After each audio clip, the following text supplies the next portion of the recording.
One thing I've seen Jehovah Witnesses brag on is the complete unity of doctrine, no matter what congregation or what kingdom hall you go to. And they use 1 Corinthians 1:10 as their text.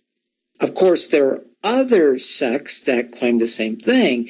And even Saddam Hussein had elections in Iraq where he would win an overwhelming majority, almost 100%.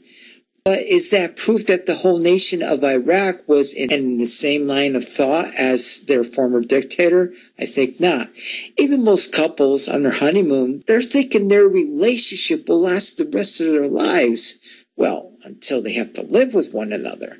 Even in Acts chapter 2, verses 42 to 44, we see a really beautiful unity in the early church. It was a honeymoon period time for the church. But it did not last for long, because even the New Testament, in fact, most of the New Testament was written to correct doctrinal error. And in fact, Jesus, when he writes to his 7 churches in the book of Revelation, Revelation chapter 2, verse 14 to 15, is correcting false doctrine. The key to remember, even though there were some doctrinal differences between congregations, Jesus was still writing to what he considered his church. Now, if the early church had these issues, and then here's my question.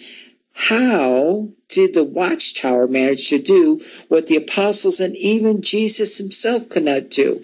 Perfect unity in all congregations when it comes to doctrinal issues. Really puzzles me is that the Watchtower even admits that they have been wrong again and again in doctrinal issues, predicting things that did not happen.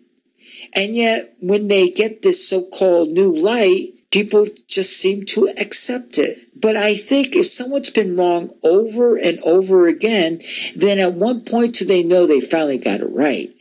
You know, Jesus said, you shall know a tree by its fruit.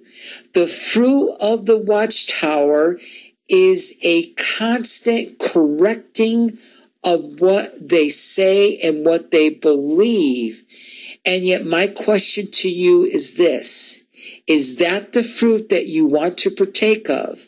Or should you not go from the scriptures in which you can partake of the tree of life?